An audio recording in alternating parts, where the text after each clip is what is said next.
What's good, YouTube? It's your boy Vici, and today I'm bringing you guys another gameplay commentary. This time, as you can tell by the title, we're talking about this drug deal and this crazy thing that happened at my school, my high school. If you guys don't know, I am a junior in college, so obviously I'm not in high school anymore. So this happened a couple years ago. I do remember it though, like it was yesterday, because it was just so insane, and we're gonna cover it. So it happened probably junior or senior year of high school, and if you guys don't know, I got sick and I had to transfer schools because one school wanted me to get held back. The other one said, you know what, we can let you do online classes for a little bit and then come to class. So we obviously changed. I didn't want to get held back, so we changed. However, the school I went to turned out to be not as prestigious. I'm not going to say prestigious, but my parents used to pay $30,000 a year for me to go to high school. I know that's a lot of money. And then when it changed, I went to a school that basically became a second chance school, meaning it would accept kids that had criminal records and stuff like that. Yeah, parents hate it. My parents still hate it till this day. My dad's very upset, but he knew it was the best decision for me. He thought, you know, I definitely should not have been held back, and I'm obviously not a bad kid. I'm not going to be breaking any laws, or I'm not there for a second chance. However, this one kid, coincidentally, I went to Dunham with before I went to the high school I was now. He got kicked out of Dunham. So right there, and actually before he went to Dunham, he got kicked out of his previous high school, which, if that doesn't tell you something, I don't know what does. This dude does not give a shit, obviously. He just really doesn't like to listen. He's just a rule breaker. He thinks he's a badass, and there's no ifs, ands, or buts about it. So one day, I was sitting in my geometry class with my friends, and we were just sitting learning, and all of a sudden, we see these drug dogs brought in, like a cop with a German Shepherd sniffing around. Now, instantly, we all knew what it was. We watch TV, we watch movies, we know what drug dogs look like.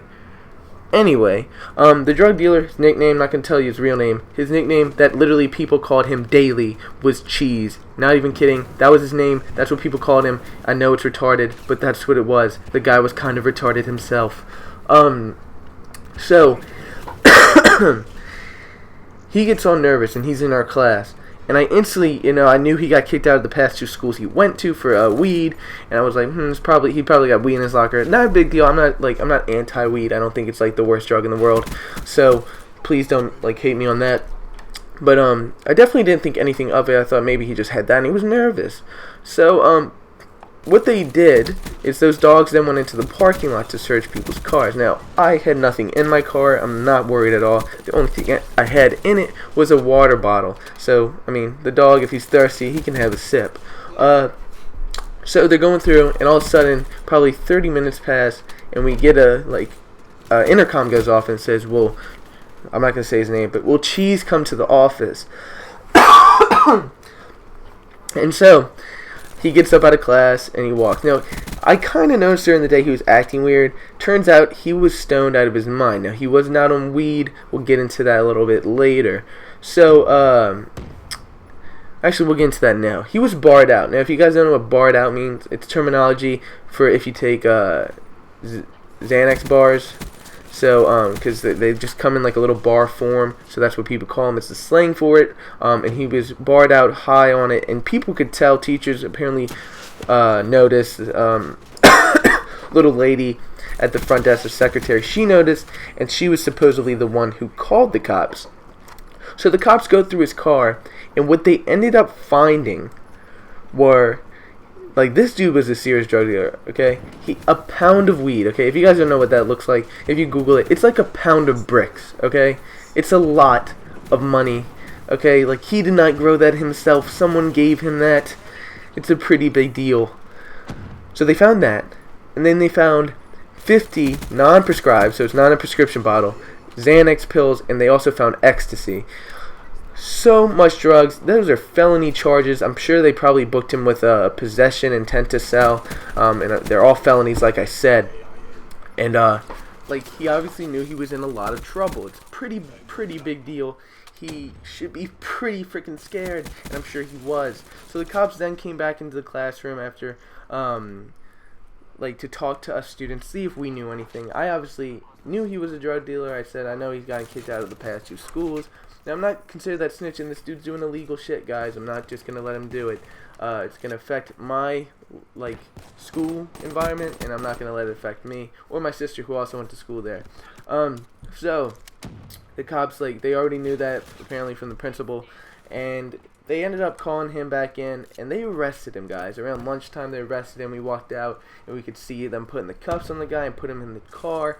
My belief is that he went to a juvenile detention center because he was a minor at the time. He was 17. But now I believe he's serving in prison, which, if you guys think, his life is gone. His life is completely gone. It's gone forever. There's no ifs, ands, or buts about it. Like, it's just done. Completely over. The man has ruined his life all because he was trying to make a quick buck. And the thing that I don't want to say it's funny, but it's pretty, like, strange. It's the kid came from money. Like, he went to Dunham with me. That's a pretty expensive school. Once again, I said $30,000 a year. He did not need that quick cash. He could have simply asked his parents for it. I don't know why he resorted to selling drugs. Maybe he liked to, you know, just live that lifestyle. I have no idea. But he obviously made an extremely, extremely poor decision, and I don't know. I feel sad for him. Coincidence, if you guys watched my video of me talking about my friend who got shot, he was actually friends with Cheese. He bought from Cheese a lot. So kind of ironic that both the people I know who were involved in drugs, one is in jail and one is paralyzed from the waist down. It's just a dangerous thing, guys. Don't get involved in drugs, especially not hardcore ones. It's just not safe. If it's against the law, there's no point in risking it. The risk outweighs the rewards. Obviously, getting high is not worth losing the rest of your life. Because if you guys don't realize it, Cheese is now a felon. He will never be able to get a job like me and you will. Like, it's just, his life is completely over. I know his parents have money. Maybe he'll be fine. Hopefully he is, because I don't think he was an evil guy. I just think he made a poor decision. And I do hope he's okay. I don't know what's going on. Hopefully he's not taking it up the butt. No, but really, hopefully he's all good. But that was just a crazy story I wanted you guys to hear. So hopefully you enjoyed the video. If you did, make sure you drop a like, you comment, you don't forget to subscribe. It has been your boy Axicii, and I'm out. Peace. Step up if you want to get burnt.